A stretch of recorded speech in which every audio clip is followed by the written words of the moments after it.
Hey, everybody. Welcome to the show. Let's make sure we're all good. Looks like we are. Hi, I'm glad to be back. We weren't here last weekend, but we're back this weekend. So here I am. Here we are, live for September 28th. In the year of our Lord 2025.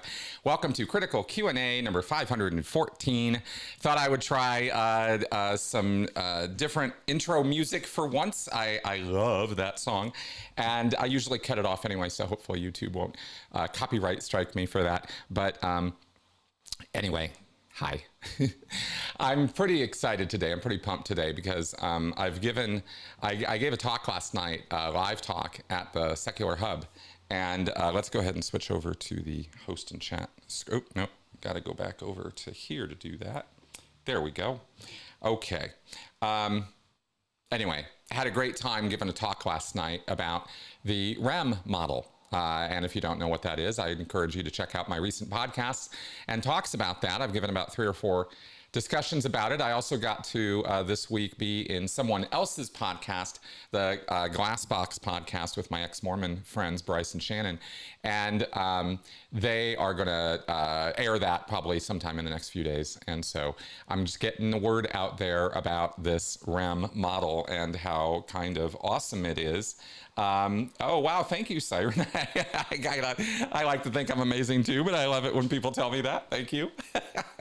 So, yeah, so here we are. So let's go ahead and get into the show. We are going to get to your questions. Let me start the Q&A. Please put your questions here. Good. Boink. All right. So now we will slide that right there so I can see as your questions come in. And let me do a little beginning of show stuff here. First off, let me tell you that last weekend was awesome. And I was so happy to get a chance to step out with my wife for the weekend. We have not done a weekend getaway kind of thing in a very, very, very long time. And so we drove out to Grand Junction for the Grand Junction Annual Wine Fest. My wife is a wine lover. I don't know, I wouldn't call her a wine aficionado or connoisseur, but she is a wine lover. And I'm not. I don't drink wine at all, so I got to be the sober one, and we drove out across the Rockies, which is always a fun time, and spent the weekend out there. Grand Junction is an interesting place, and the park and the festival were wonderful. They were really well organized, really well put together, and it was a beautiful day on Saturday last week, and we just had a wonderful time. I won't bore you with too many details, but it was fun. And it was nice to get away. There's something to be said about that, about the physical getaway, not just a digital, staycation kind of thing, Anyway, so yeah, and yeah, winter is here. Sorry. Yes, it is. It's not exactly winter. In fact, it's kind of 80-ish right now, and not balmy, but certainly not cold. I could have gotten away with a Hawaiian shirt. Maybe next week I'll come back with that. We'll see how this weather is going. Apparently, it's going to be warmer, and it's going to be warmer the year after that, and it's going to be even warmer the year after that, and that's what we have to look forward to. Good times with climate change. Hopefully, somebody out there is doing something about that, because I don't know what to do. But yeah, all right. So then let's see. Other things I wanted to tell you guys about. Benson cam. Let's do our Benson cam. Boy, he is, I warn you right now, he is out of control right now with his fur.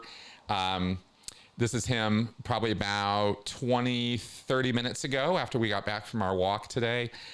He gets a little treat every time he comes home every time we come back from his walk, so he really is chomping on it. And you can see he is an absolute fur demon right now. He is just such a fuzzy wuzzy little beast. And he's just sitting there munching away. But he is scheduled for his haircut tomorrow. So I hope when you see him next, he will be his sleek, trim self. After he had his snack there, he was wandering up. Those are Mel's little feet there. And he was wandering over to get some water and chill out there. So I thought I'd show you all that. Benson has just been amazing this last week. He's been such a wonderful little beastie boy, I guess you could say. He's just been awesome. So there's our Benson cam. I know you're kind of getting the back end of him today, but I had to make do with. Okay. All right, let's go back to our host and chat here. Okay. Let's see here what y'all are talking about. Awesome, X-Cyan. Yeah, Benson cam's the best cam. All right, cool. And then let's go over our critical thinking. I really want to, you're going to hear endlessly from me now.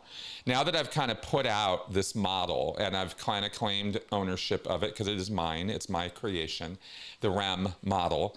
I'm going to talk about it a lot, and I'm going to use it in referring to or discussing things. So I hope you guys will get up to speed on it. It's a simple model of human behavior that works and is workable and is useful to people as they've given me feedback on it.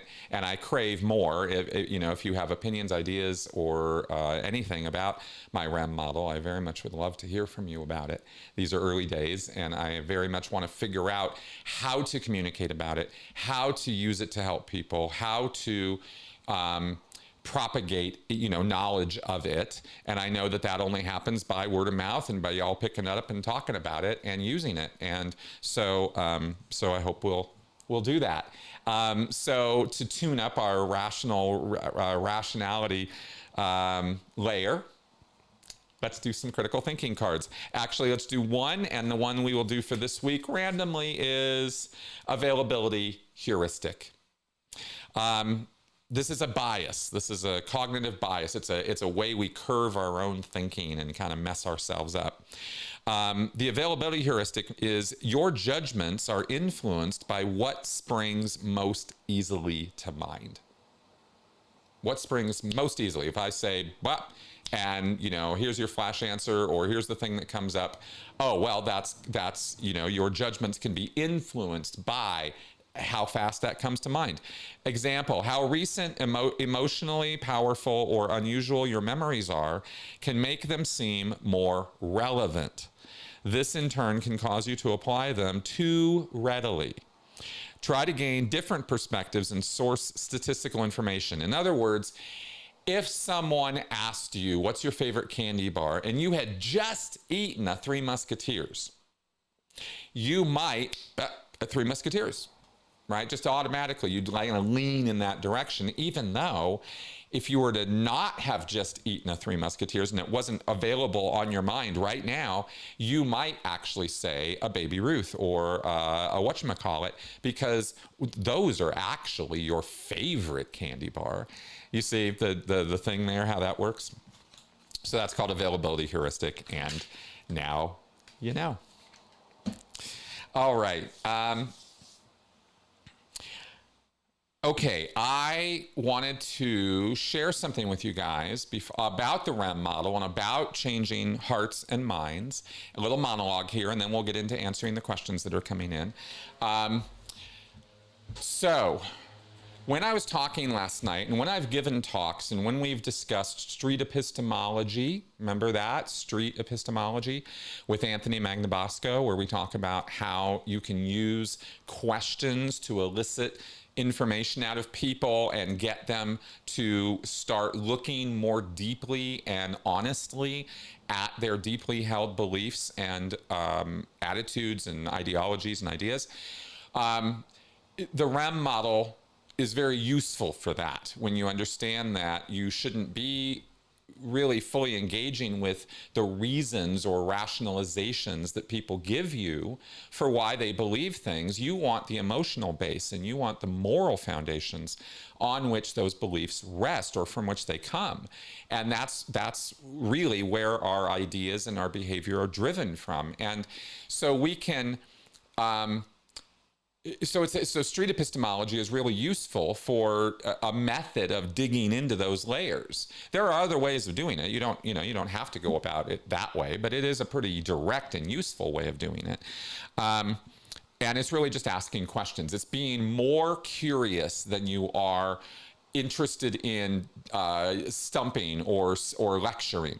You know, when you're trying to engage with somebody else's frontal lobes, you need to get into their space, right? And it's not about what you think; it's about what they think, and it's about what they believe and they feel.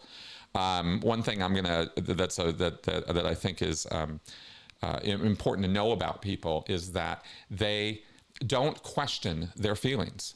When something feels right or feels true or feels correct, people don't question that. That's a feeling, and it's very powerful. It's very strong. And then people develop a great deal of certainty around that. They'll question your facts before they question their feelings, right? And you might be one of the people out there who, loves that popular saying that, facts don't care about your feelings, but maybe they don't, but human beings very, very much care about their feelings. And so that's who you're engaging with when you're talking to people, is you're engaging with human beings. You're not engaging with facts, But one of the things that I wanted to bring up that gets launched at me all the time with this is the sort of tendency of people to jump to the worst case scenario, the hardest person I could deal with, my Uncle Joe, right? Or whoever the person is that they see on family gatherings, or they meet up with at work, or maybe it's in their friend group or whatever. There's that one person, or that, that guy, or that person they know, or that type of person they want to talk to you about, who is the most extreme MAGA, or the most extreme Scientologist, right? Or a cult member, right? Is not just a person who has some religious beliefs or ideas, but, a cult member. How do I, what's my 1-2 punch to deal with that, right? And they always go to the hardest one. And I'm always like, that's the best way to set yourself up for lose after lose after lose in trying to use this information is pick your battles, and pick ones that you can actually make a difference in. Don't jump to the radicalized terrorist and think you need to Daryl Davis them, like the guy who talks people out of their KKK robes, right? Daryl Davis, he's amazing. But you're probably not going to pull that off, right? And so don't do that to yourself and set yourself up for a loss. For example, instead of dealing with or trying to confront, red hat MAGA folks or Scientologists in their face, right? Like, how about we find the lesser grade, the easier to deal with people that we can actually more easily find common ground and find common emotional ground with? Maybe try that first for a little while, just a suggestion. But I just wanted to throw that out there because I just see people go immediately for the hardest thing, and they're throwing it at me. Well, what about when blah, blah, blah, blah, and it's like, Jesus, man, how about we pull it back a little bit and talk to somebody a little easier to talk to, right? For example, there is a sizable proportion of the United States population who are red hat MAGA and very, very, very down with, anything Donald Trump has to say. Well, he is the source of truth and authority. And so, so science doesn't know what it's talking about. Other authority figures don't know what they're talking about. Certainly nobody on the left knows what they're talking about, right? According to red hat MAGA. They have twisted reality up where Donald Trump is literally the source of knowledge and truth and certainty. That's what, cults are about. And when I say red hat MAGA, I'm talking about the people who are in Trump's cult of personality. It exists. It's a real thing. And I know some of you don't like me saying that, but too bad. It's reality. So don't go for trying to deconvert one of those folks, right? We have 50% of the American population completely checked out of the political process, who refuse to vote, won't show up, won't make their voice be heard. That group is not only larger than MAGA, but is also far easier to talk to and change their minds about their political affiliations and activities than talking to somebody who is diametrically opposed to your entire existence. Right? Like you can much more easily find common ground amongst your apathetic friends and family who have checked out of the voting process and interrogate them as to why and what is emotionally and morally going on that they've completely disenfranchised themselves from the political process. Why would you do that? Why would you do that? Right? And let's find out what that's about and get people voting again, because that would probably solve an awful lot of our problems. Just as a point, you know? So there's an easier group of people to go after that no one is really talking about. Everybody talks about all the red hat MAGA extremists. They don't talk about the people who have just checked out. And those are the people we really should be talking to and spending our time with more if you want to engage politically with people and make a difference in this world. That would be a far easier way to do it than to try to go deconvert some extremist, radicalized cult member, right? So I just wanted to make that point today. Okay, that point being made, let's get on with your questions. Now, the first one we have is a preset. I have one preset question we're going to throw up today from Scientologeek. Hello, Holly. I remember you mentioning one IG network bulletin where Davey wanted 20 auditors in every org. What other ridiculous orders do you recall, whoever it was from? Okay, so this is a question about my Scientology Sea Org experience and, you know, nonsensical orders I get. The IG network bulletins, by the way, referenced in this question, are the issues, the actual formal writings that David Miscavige issues from his office to the church. When he sends orders or directions down as programs or actions that need to be done, they are put into a bulletin called an Inspector General Network Bulletin. And David Miscavige, as the head of RTC, is in charge of a group of folks who are called Inspector Generals. And there are no Inspector Generals right now. And there haven't been for many, many years. But that is where that titling comes from and what that's about. So Marty Rathbun was an Inspector General back in the day. The Inspector General for Ethics was his job. And there's an Inspector General for Tech, and there's an Inspector General for Admin, and then there's the Inspector General job, which kind of oversees all three of those functions. So as far as Davey ordering 20 auditors in every org, in 1998, an Inspector General Network Bulletin number 29, just to give you an idea of how many of these things there have been. I think there's maybe about 50 or so at this point. The Inspector General Network Bulletin 29, IG Network Bulletin 29, was a program calling for orgs to get 20 auditors every org. This was one target on a number of targets that had a lot of postings and a lot of, you know, jobs to get filled and a lot of other stuff to get done in the org to make it an org, to make it a real booming place that could deliver Scientology. Miscavige thought in 98 that after the failure of the Golden Age of Tech in 1996, when he released the new Golden Age of Tech, new way of training everybody, new way of doing Scientology, this was a pretty cataclysmic failure. In the first year or two, hardly anybody did anything with it and wasn't implementing it and wasn't really following Miscavige's directions. And he came down hard with these Inspector General Network Bulletin programs in 98.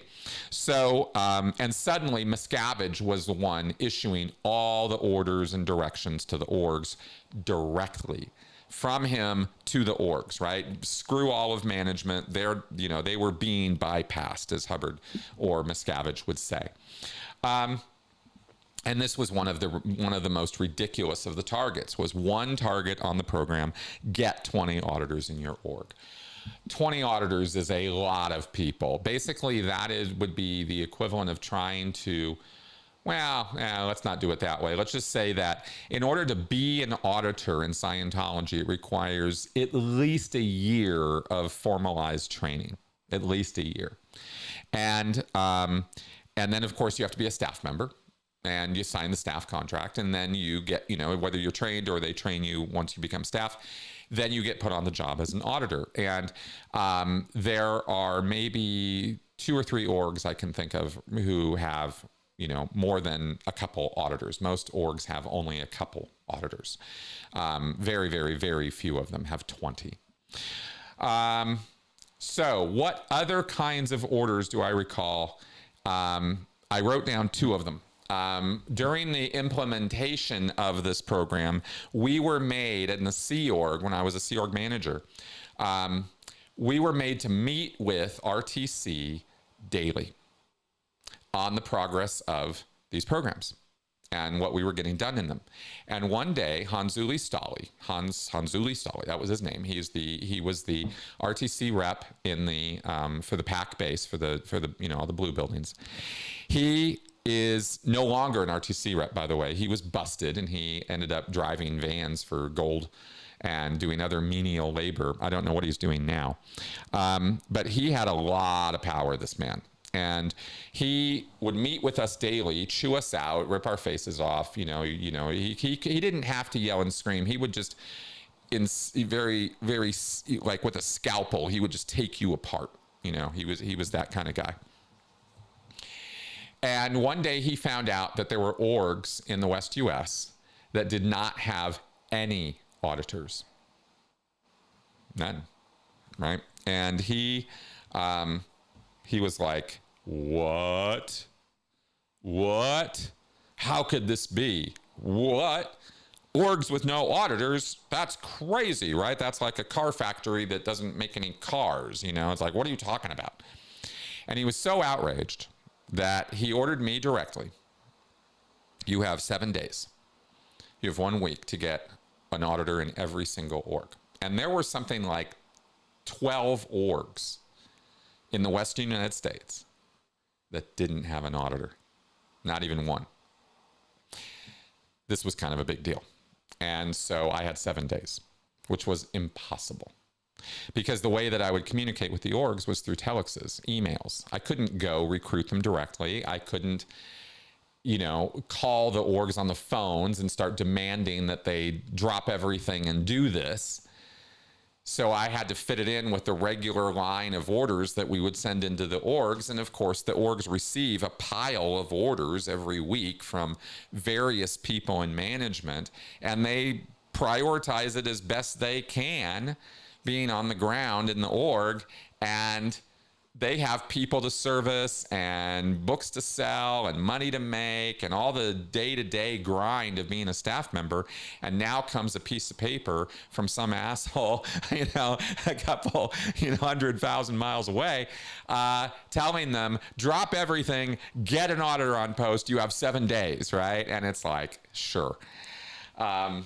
And of course, if it was that easy, then all these orgs would already have auditors, and they didn't, and they couldn't, and they wouldn't, and it went nowhere. And my life for a week was completely stressed out because I had this pressure on me, and it was my job to get auditors in the orgs.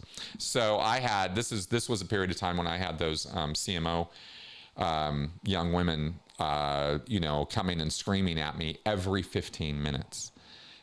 Quite literally. I started going a little nuts. I mean, it was bad. So that was one time. The other time, from the same guy, another order we got that was just incalculably stupid.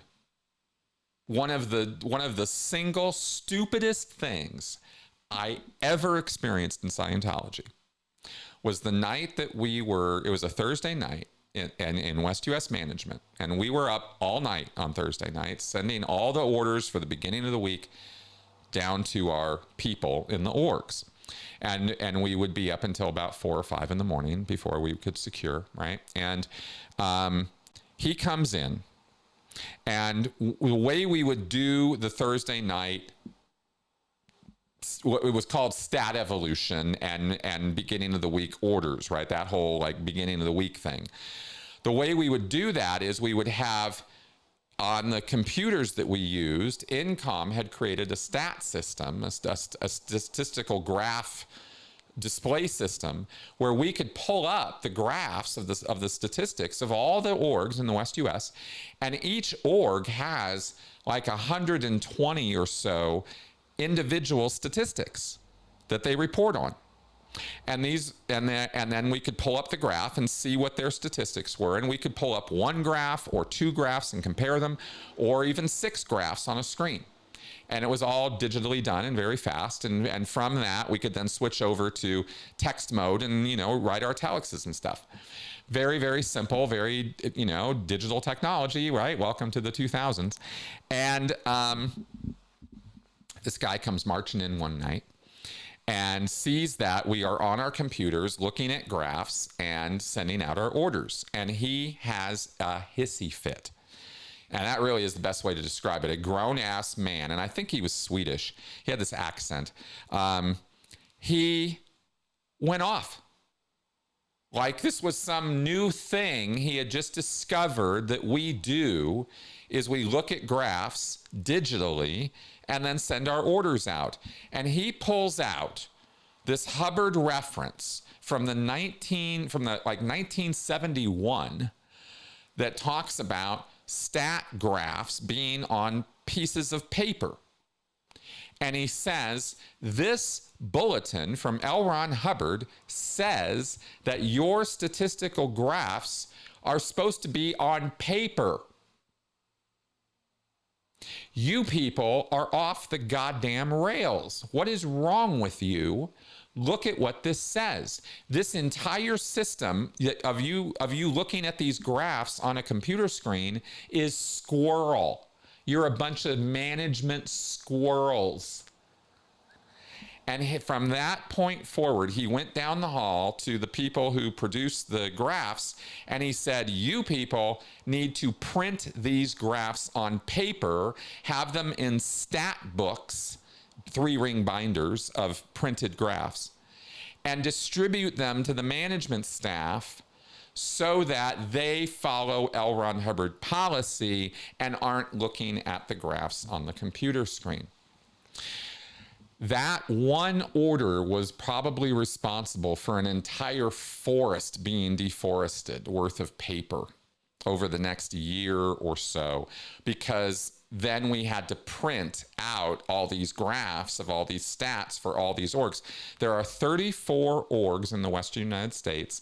Each org reports 120 graphs, statistics. So you can imagine how much paper this is. And even printing the graphs at 6 graphs per page, it was still hundreds of pieces of paper being printed off to print these stat graphs every week, right? So that everybody got a stat book and everybody could standardly read their graphs. Thank you, Hansuli Stali. So that's about the stupidest thing that ever happened. Here we go. Back to the chat screen. All right, so the chat will fill back up as we carry on here. So let's now get to your questions. Here's the first one. Chris, I haven't seen your latest conversation with a JW. Did your guest mention the witnesses who have died from not getting transfusions? I think that came up once in my conversation with Bethany. You're referring to the podcast I just posted yesterday with Bethany Laguerre. She's a former Jehovah's Witness who has her own YouTube channel. I think it's called Stop the Shunning. And I spoke before her, the week before, I think it was, we had Michael Shemwell on, who is a former Jehovah's Witness, and who I met at the Jubilee production. So we had a really nice talk about that. And I think the blood transfusions came up in both of those conversations, but really only in passing. We didn't get into a lot of detail about that. Jefferson Starship Trooper, do you believe World War III has already begun? Okay, if not, how do you think it will begin? China invading Taiwan, Iran bombing Israel, NATO shooting down a Russian plane, other. Okay, all right, this is an interesting question.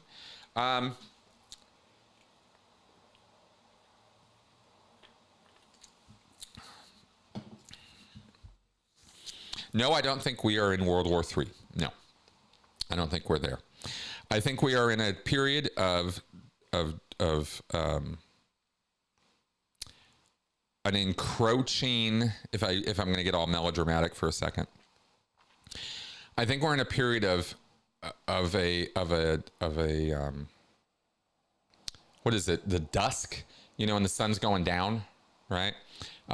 Growing shadows, right? We're in a period of democratic decline, where authoritarian populism, post-truth thinking is overtaking societies and making people's IQ are not necessarily, I don't think, are necessarily like going down, daily, but people are acting more anxiously and from a position of stress and anxiety, and that manifests as stupidity, right? People make stupid decisions, or they make poor decisions.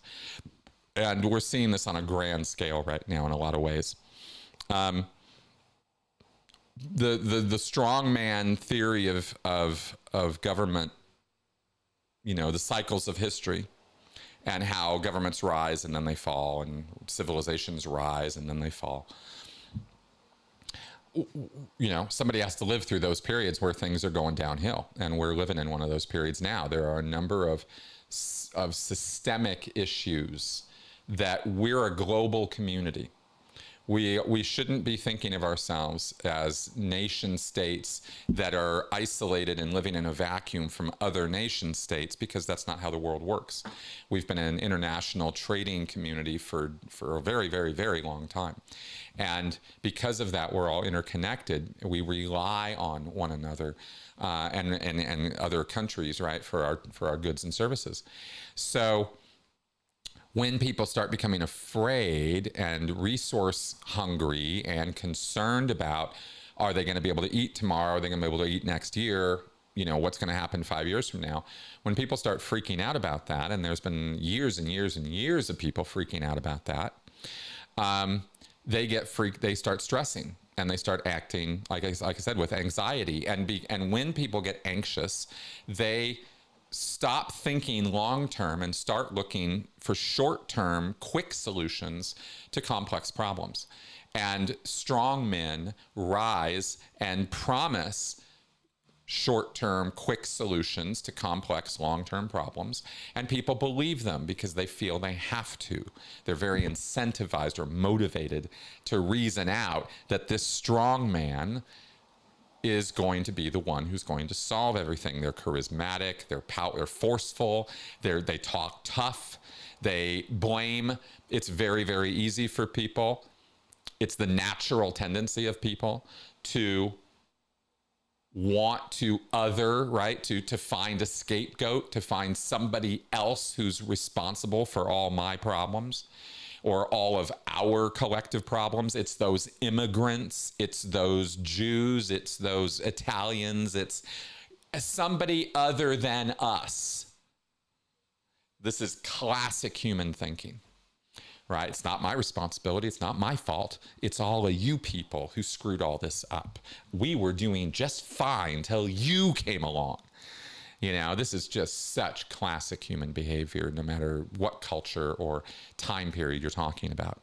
And that need for scapegoats and that drive for, finding someone who's going to simply solve these problems is how strong men arise, and how that has been happening now.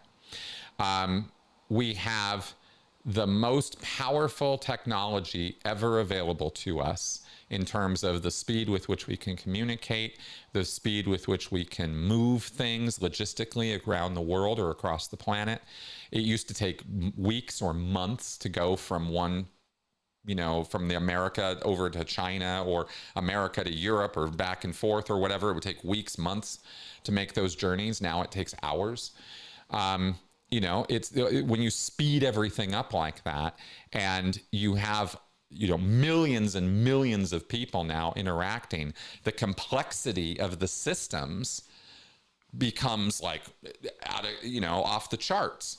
And so the idea that any one of us can kind of understand or grok the entire system it just becomes unworkable. And so we only are able to process our little slice of whatever we can, whatever part of this big system, this global logistic, exchange system, we can only see certain parts of it. And I go into all of this because I want to stress that we are not seeing the whole picture. When you go on the news or you go on social media, you're seeing a slice of it.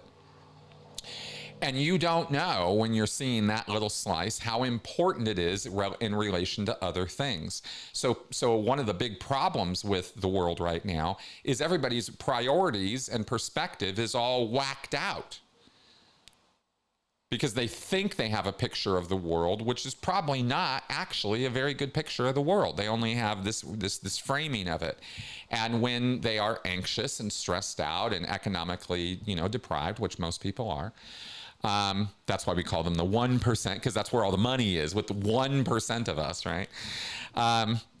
Then you can expect, some crazy kind of behavior, right? And that's kind of what we're seeing these days. Anyway,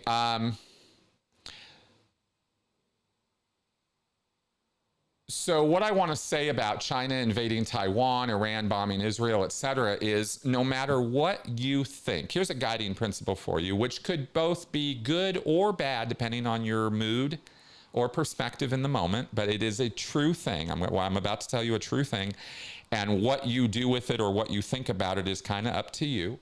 But here's the truth about the future. You don't know. Whatever you think about what's coming in the future, you're wrong. You're wrong. You don't know what's going to happen in the future, and neither do I. No one knows. No one. The systems that we are involved in that I was just breaking down are far too complicated, and our slice of knowledge about them is so tiny versus what we would really need to understand in order to be able to predict the outcome of these systems,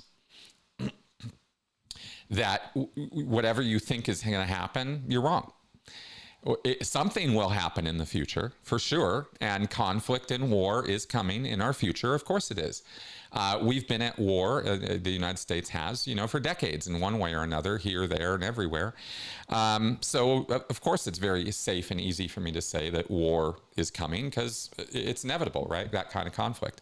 But where it's coming, when it's coming, how it's coming, who knows, right? Who knows? Wherever it's coming from, it'll be from a quarter you're not expecting. Odds are, And like I said, that piece of information could be a positive or a negative for you. Depends on how you want to look at it, right? Maybe it's a good thing that you're wrong about the future because all you can do is think pessimistic, dark thoughts.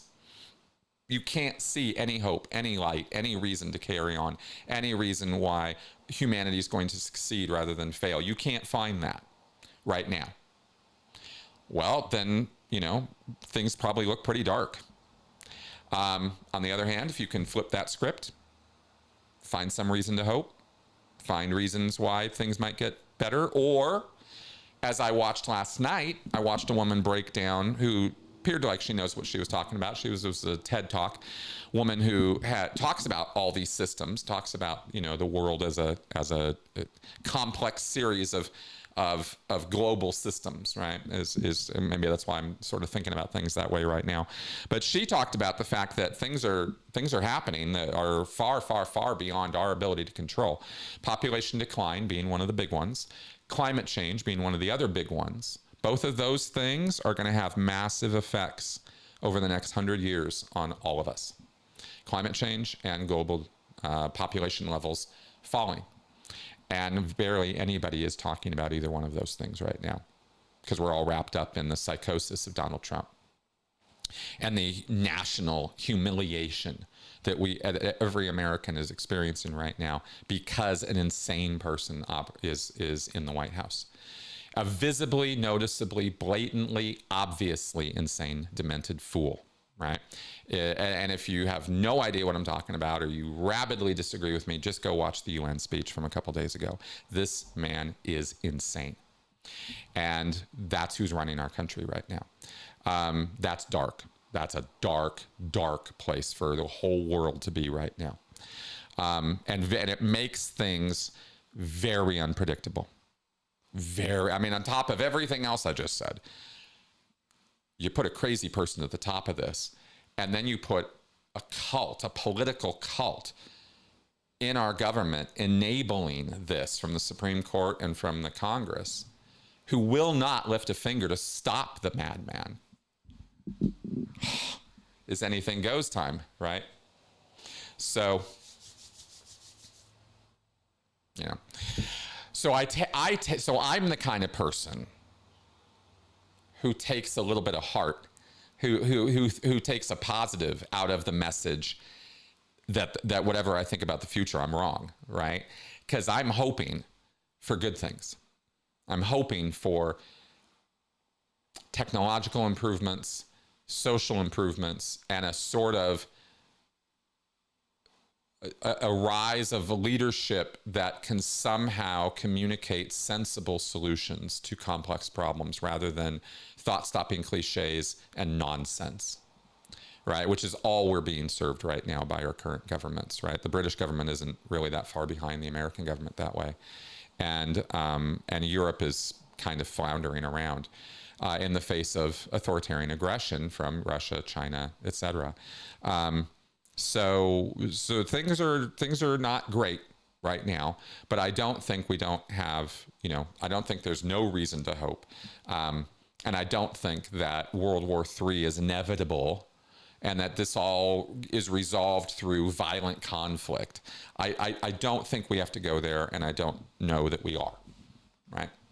And there's some thoughts. I don't know if it really means a whole lot, but you asked, so those are some of my thoughts. Okay. Rod Brownjohn. Hi, Chris. Missed you last weekend. Have you had any potatoes or other vegetables this week?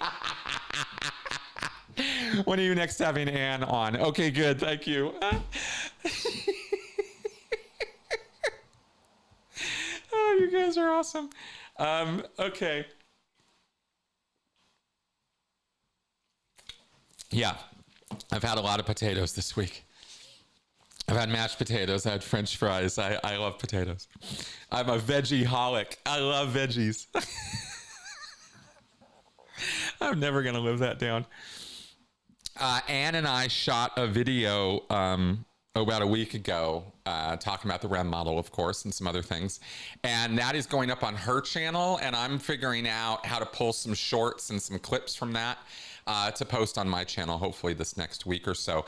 I got super busy this last week, by the way, guys, because I got another legal case where I'm going to be an expert witness in a trial, and this one is a bit more involved and a bigger deal and a lot more detail oriented than the ones I've done before. So I've had a lot of time put into reading a bunch of legal documents and stuff this week, and it'll probably carry on next week and maybe even the week after as I get like really into this case and get it sorted out. So so a lot of my time kind of went in that direction this last week. Why you didn't see too much in terms of shorts and stuff like that. Okay, so let's carry on here. X-Cyan asks, how do you make the gargoyle talk in the Denver airport? Do you know about the Benson sculpture garden in Loveland? Okay, I don't know. I don't know how to make the gargoyle talk in the Denver airport. And I did not know that there was a Benson sculpture garden in Loveland. That is very cute. I'll have to go check that out. Loveland's a little bit north for us, but that's funny. There's a Benson sculpture garden. Young Matador. Hey, Chris. Hey, Apostate Alex has said sometimes non-Scientologists were invited to DM speeches at IAS events at St. Hill. Did the church not realize how boring these long speeches sounded to outsiders? Oh, no, of course not. No, the Scientology considers everything that comes out of David Miscavige's mouth to be, liquid gold. I mean, these people are lucky to be invited to the IAS event and partake in, some moments of truth, some truth bombs that are going to be dropped on them, listening to our dear leader. Absolutely. I mean, this is absolutely the attitude from within the church. They're not thinking, at all critically about David Miscavige or about how these people are going to come and be bored out of their minds by David Miscavige. Oh, hell no. It's opposite world there. They feel that people should come and bask in the glory of David Miscavige, and get a window into, like I said, some truth bombs, right? That's the cult headspace, at least. That's where they should be. If somebody inside Scientology is thinking,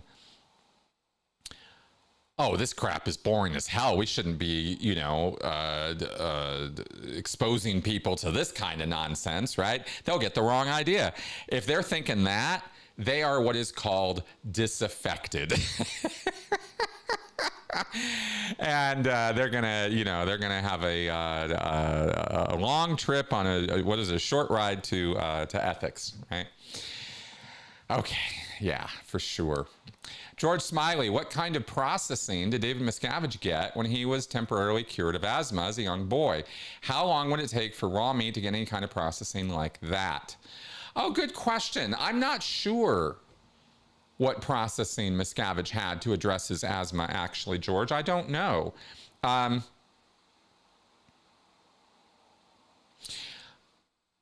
There are a couple approaches to this in Scientology. If you were presented with somebody who had asthma, you could do, obviously the first and most direct one would be to do what's called the asthma allergy rundown, which is a specialized action. It's an assessment on the e-meter of different conditions or things connected to asthma, allergies, those kind of physical things.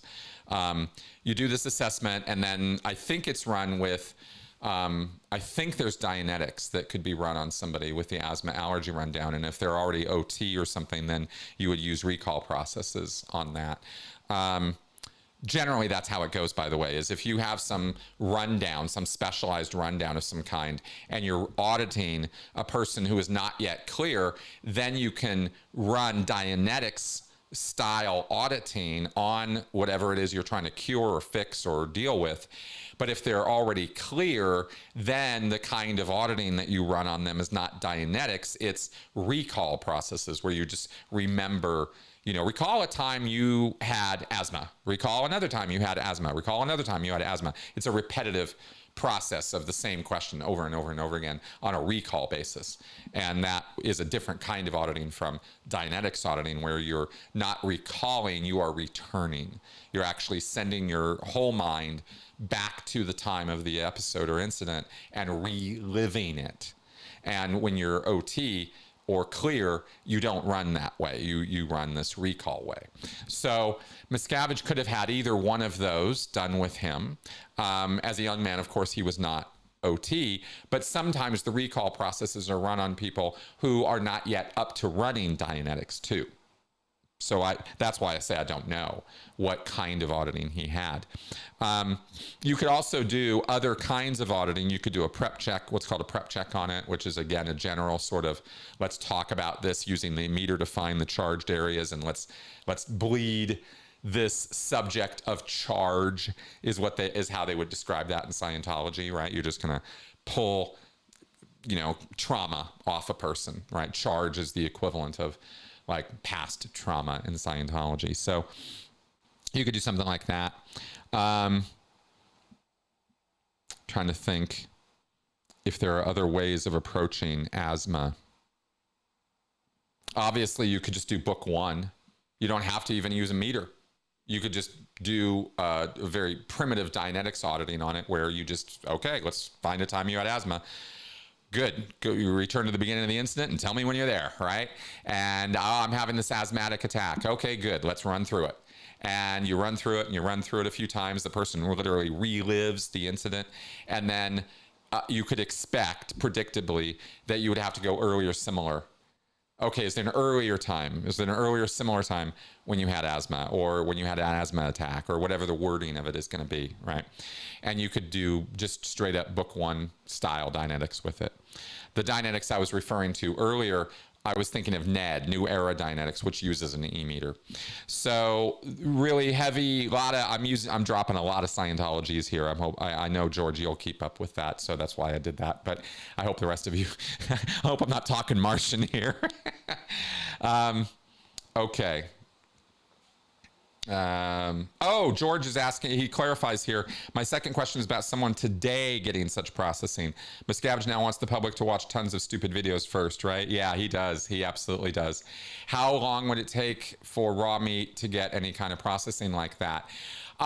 Okay, so good question, valid question. And if they were going to get the book 1 auditing, the Dynetics auditing, day 1, you could do that. You could walk into a church, say, I got asthma, I don't want it, I want Dynetics auditing, here's $200 or $500 or whatever, get me 12 hours or 25 hours of book 1 Dynetics auditing on my asthma. You could walk in, say those words, and they would put you in session for some book 1 auditing if they were smart.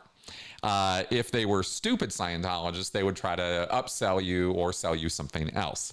But if you walked into a Church of Scientology saying what I just said, the smart move would be to put you in session that day. And book 1 auditing is very, very, very easy to do and very easy to indoctrinate a person into. So you could be in session running asthma stuff, in an hour. If you wanted to do the asthma allergy rundown, or you wanted a more serious, New Era Dynetics approach to your asthma, like I was talking about, you would need to be prepared for that. You'd have to get more auditing, and beginning stuff to get ready for that. Not much. I don't think you need a lot of prep to get the allergy asthma rundown, but I'd have to look it up to see what you would need to know. There would be more indoctrination time to get you used to, an e-meter and the auditing procedure. You would have to go through a process called the Scientology CS1. John and I did a whole, John Atack and I, about 2 or 3 years ago, I think it was, walked through the Scientology CS1 on video. So if any of you don't know what I'm talking about, and probably a bunch of you don't, you can go back into those videos that I did with John. But it's basically a booklet that you go through with an auditor in a session, and it teaches you all the things you need to know to be a Scientology pre-clear and receive auditing. You learn about what the reactive mind is, what the analytical mind is, what the e-meter is. It walks you through all this terminology, and it takes hours to do it. You don't sit in a room and just read this book. You are on an e-meter in an auditing session, and the auditor is sitting there walking you through it page by page and making sure you're cleared up on everything, and all your questions are answered, and it's all super, super clear to you. So that's called a Scientology CS1, and that is a pretty standard beginning action for any pre-clear getting Scientology auditing. So you're gonna have to get that if you were gonna do the asthma allergy rundown. At least you'd have to do that. Probably they would be keen also, I should say, to get you onto the purification rundown. I didn't mention that earlier, but that would also be something that would be considered a way of addressing your asthma, because there were definitely would be Scientologists who will have no question, no problem telling you the reason you have asthma is because of toxins and chemicals in your body. They have no basis on which to say something like that. Doesn't matter. They'll say it anyway, right? And they'll believe it, because that's kind of where Scientologists are at when it comes to medical proficiency, right? Okay, good. So there is that. Be sure, Board Black Sheep, please put your question in the question box so I can throw it up on the screen and answer you. I can't answer you from the regular comment sections, just because I want to throw it up on the screen when I answer. So I try to keep it that way. Okay. Yeah, George, you're probably right as far as, it takes too long to get into session. Miscavige, let me, since we're here and you're bringing this up, let me take the time to comment on the fact that I think you're right. But I think you're right because I think Miscavige doesn't really understand the nature of the con that is Scientology. And that's a funny thing to say for some, for Miscavige. He's been at the head of Scientology for decades, longer than Hubbard ran it. Miscavige has been running it. And he's tech trained. He understands basic Scientology technology. But he doesn't psychologically, he's a second gen Scientologist. He doesn't know psychology. He doesn't know what coercive control is. He doesn't understand cognitive dissonance. These are not terms that are familiar to him. And he doesn't think about Scientology processing the way we do. So to him, it's a workable method of treating trauma that people respond positively to, and they have these peak experiences. He knows that much about it, but he doesn't understand the value and power of those peak experiences. And he thinks that you can talk somebody into it, or you can show them a video and they'll figure it out or get it or something. And that this is how you get people in. Because Miscavige has a filter. He has some logical fallacies in his thinking that include the fact that he kind of hates people. And when you hate people, it's a little hard to want to help them. And Miscavige doesn't really think about the help aspect of Scientology auditing and the peak experience that it creates as the sole core element of the con of Scientology. I do. This is how I think about Scientology, is that those peak experiences, those emotional highs that Scientology creates, that's the power of Scientology. That's where it gets its power from, because it creates those peak emotional experiences and it interprets it as your Thetan popping out of your body or your super OT powers at work, right? They tell you this is what those emotions, that's where it's coming from. And if you believe them, then you're going to want more auditing, and you're going to pay and pay and pay for that auditing. And that's what makes Scientology work. And Miscavige doesn't get that. He doesn't. Hubbard got it. Hubbard's whole point with Scientology, his entire approach to this was get people in session.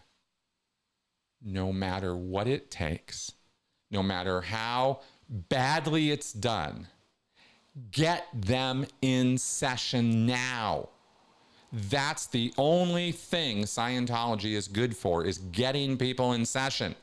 Get them in. Fumble, bumble through it, whatever, get them in session. Sell them auditing, sell them auditing, sell them auditing, then sell them training to become an auditor so they can audit other people and propagate the process. Because the auditing is where the magic happens. The auditing is where the peak experiences happen. And that's what addicts people. They become Scientology addicts. Hubbard knew this. He understood it. He's the one who created the con. He very much understood that. Miscavige somehow doesn't. And I think that's a powerful thing to know, because it makes a lot of what David Miscavige does make more sense. He's all consumed with books and lectures and materials and status levels and income generated through the selling of status, because that's how he thinks about things, is status, status, status, and hierarchy, and I got to be at the top, and control and power and all of that. That's where his mind is. So he just doesn't grasp the power of that, of the auditing. That's my explanation for a lot of what's going on with that guy.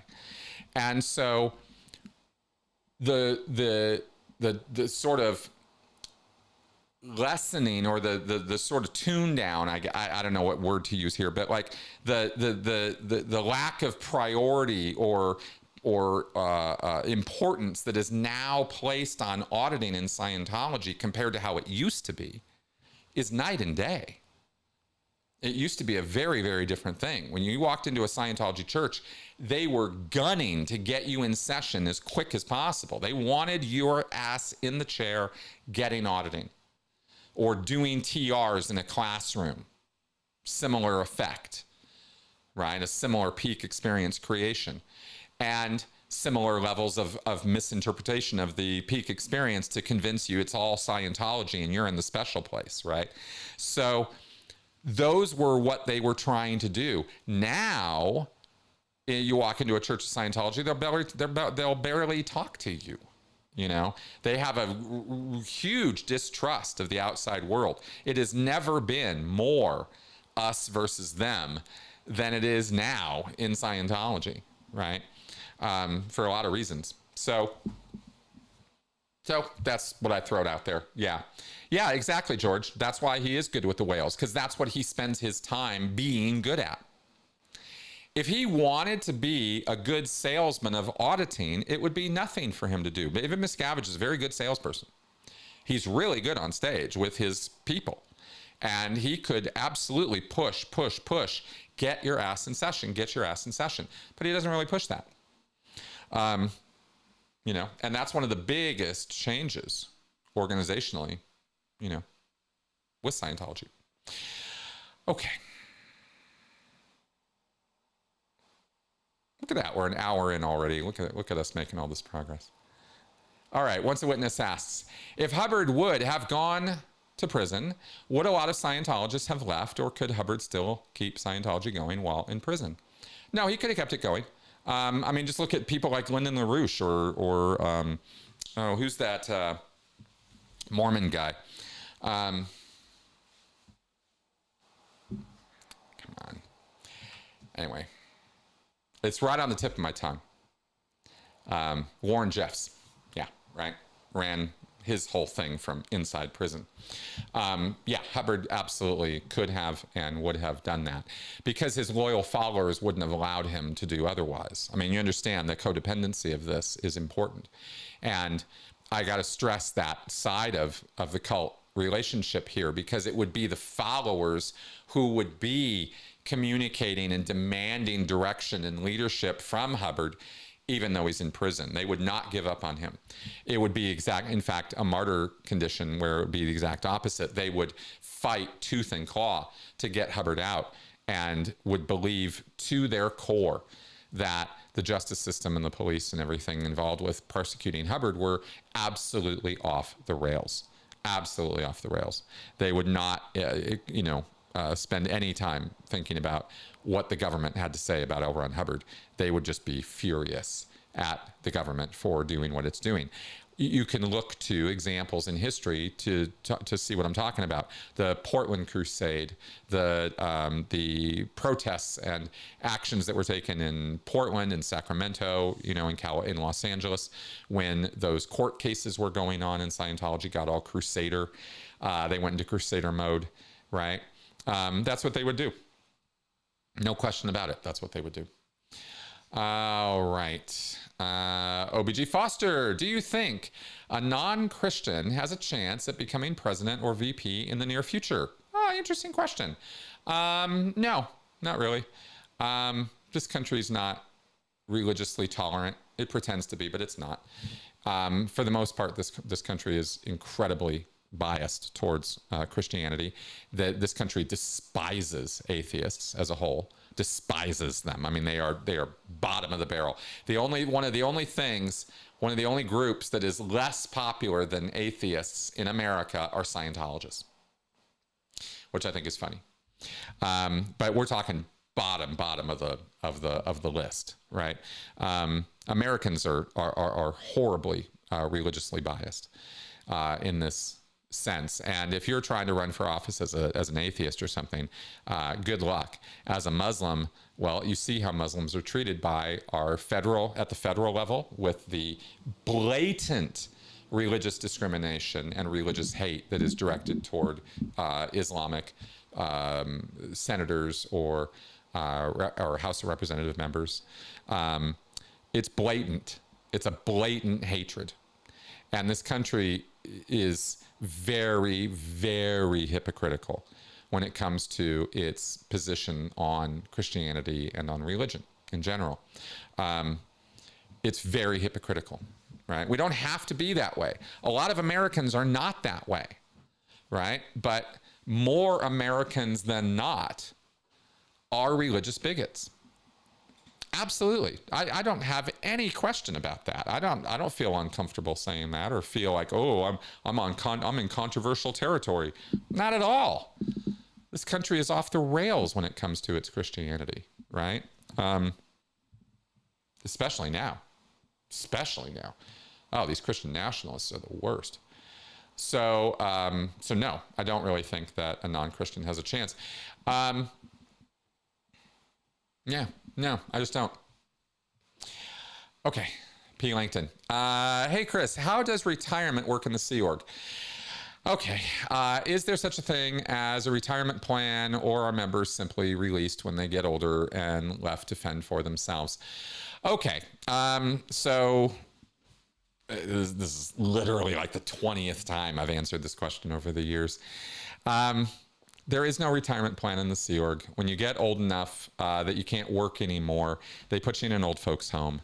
This has been documented. Tony Ortega has posted about this even as recently as a couple months ago. He had a breakthrough story with photos from one of the places where they send retired Sea Org members. And it wasn't, a third world country kind of situation. I mean, they were sent to a decent place, but it wasn't, the Hilton or anything either. So that's kind of how retirement works in the Sea Org. When I was in the Sea Org, most people who were senior citizens in the Sea Org ended up dying in the Sea Org, right? Just one night they, passed. And they would work generally reduced schedules, as you age out in the Sea Org. At first, it's not a kick you right out. It's reduce your schedule. And, you get more rest time or morning time or something like that. And also they'll put you on a job where it's not as physically demanding. You do not see senior citizens, generally speaking in Scientology, you don't see senior citizens doing hard physical labor. I did see that on the RPF, but for like really advanced, past 75, let's say, which is pretty old. You're not going to see that kind of thing, right? They're going to start aging you out. And some people who get old are it's called a fitness board. You're no longer fit to be in the Sea Org. So they do this formal meeting called a fitness board and determine your fitness for the Sea Org. And if you're found unfit, out you go. They kick you out. If they don't put you in an old folks home, they will find family or somebody for you to live with, kind of thing, right? And if you happen to have a trust fund or have some money or Social Security, or you can afford it yourself or something, or you have family you can go to, then they'll kick you off in that direction. It's kind of individual, by person as far as I understand it. So that's what that is. Okay. Also, P. Langton, how closely was mail or telephone surveillance carried out in the Sea Org? Could one simply call family? No, you can't simply pick up a phone and call your family. Most people in the Sea Org don't even have phones, or, they might have access to a phone, of course, but I don't think most of them have cell phones. Mail and telephone surveillance is pretty strict in the Sea Org. Your mail is opened. If mail is sent to the org, to you via the org, which it has to be in order to reach you, they're going to open it, because Scientology policy is every single letter gets opened by HCO, doesn't go to the person, and they open it. HCO opens it, and they open it because they're looking for money, checks, deposits, stuff like that. Then they're looking for, issues with communication in the mail. So they'll probably read it. They'll probably read your mail, right? As far as telephone surveillance goes, if you are someone who is considered a security risk for some reason,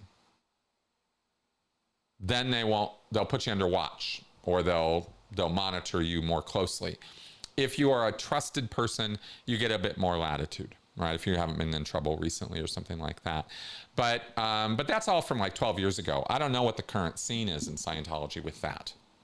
So I don't know how to answer exactly, other than to tell you that those things come from my experience. But I don't know right now how closely they're monitoring that stuff. Okay. All right, Bored Black Sheep, thank you for throwing that in here.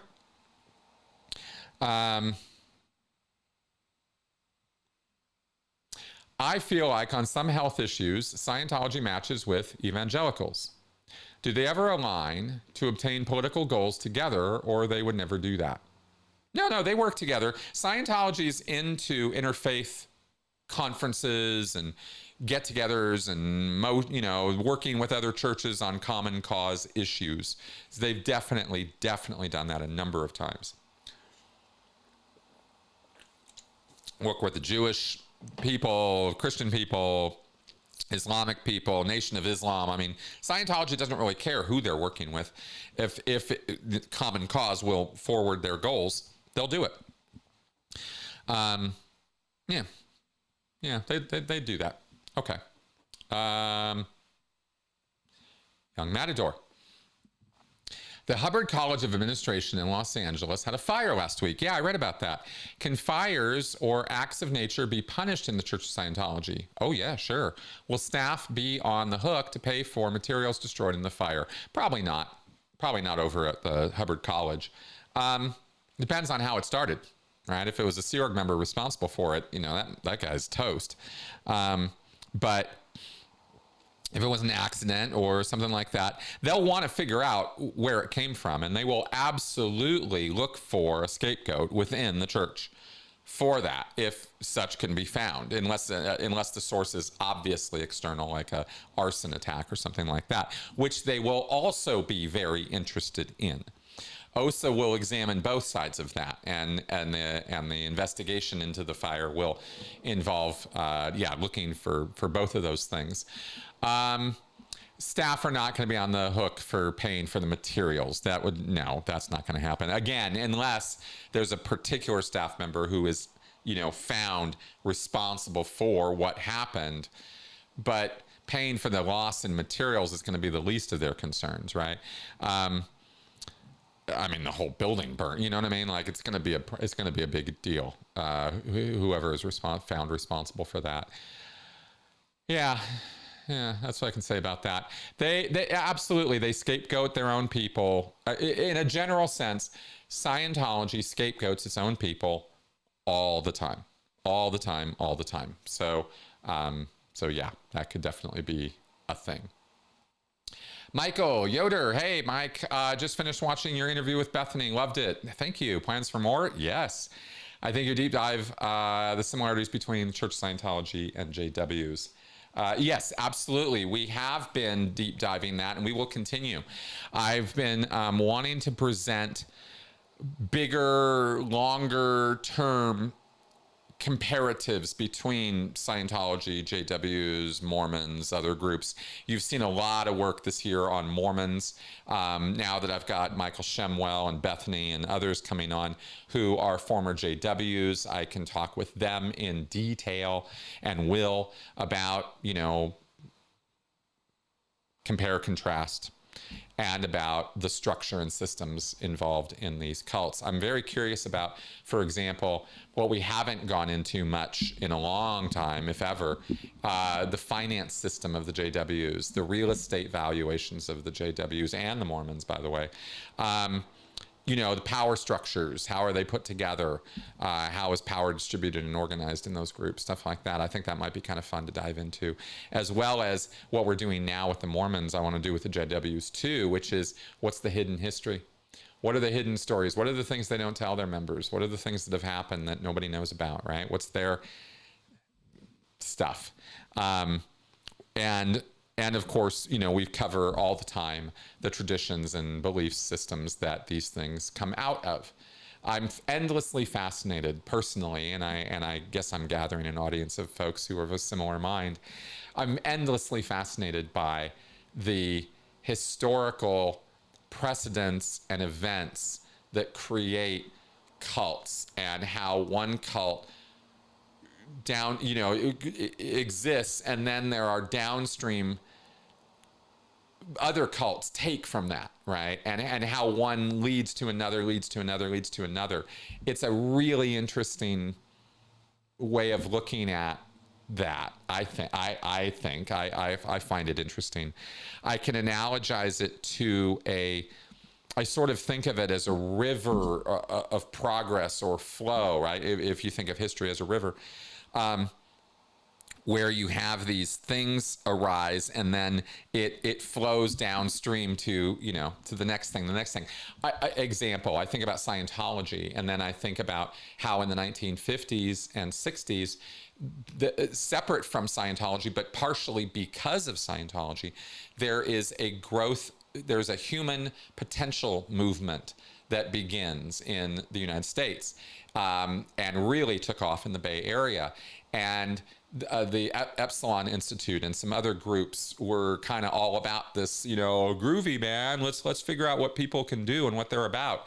And this was fed into with stuff from Scientology and other areas and groups and ideas. I mean, all of it it was like a hodgepodge of stuff, some good, some bad. And from that comes groups like Mind Dynamics. And from that comes EST. And from that comes Landmark. But also from that comes, or adjacent to that, is neurolinguistic programming that is developed in the late 1970s. So again, just one thing flows into another, right? Is kind of my point. And I find that evolution of grift in the spiritual pseudoscience space, you could say, to be quite interesting. It's a real insight into why, when you watch and look and study this stuff, not from the perspective of the pathology or the stupidity of what people get up to, if you can kind of push all that aside and just look at how people are and what motivates them to do these things, I think it really is an amazing lesson in humanity and what drives us and what makes us what we are. And that's what I think can really come out of cult studies, because you're studying an extreme version of us. You're studying us when we're kind of really put into a place, and it gives you a lot of insights into regular average behavior, right? When you look at the extremes, it clarifies the middle, I think.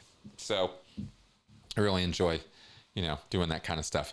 Okay, so that all being said, we have reached the end of our question queue. So if you want to get any more questions in, now would be the time, because I'm looking at wrapping up for today. Maybe a little earlier than usual, but we'll see what y'all have for me. I what do I want to say? I've got a lot of podcasts in the queue right now. I think I've got about 4 or 5 episodes recorded right now that are waiting to be released. That's an unusual situation for me to be in.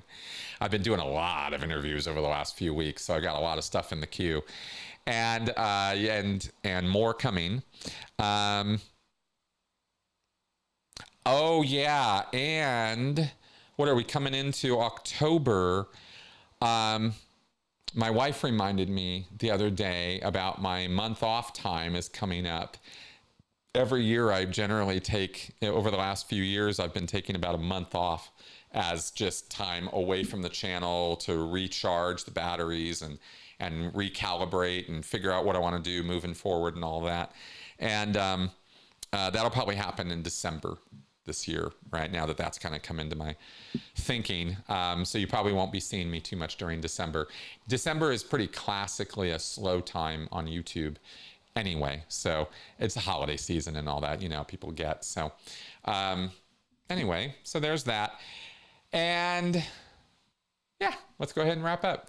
Thanks for coming around and listening to me blabber on at a mad rate, as you guys do. I want to please encourage you to support the channel. I just had to re-up my podcast fees on Podbean, and I am also in the middle right now of making myself a new website. It's not it's there, but there's nothing on it yet.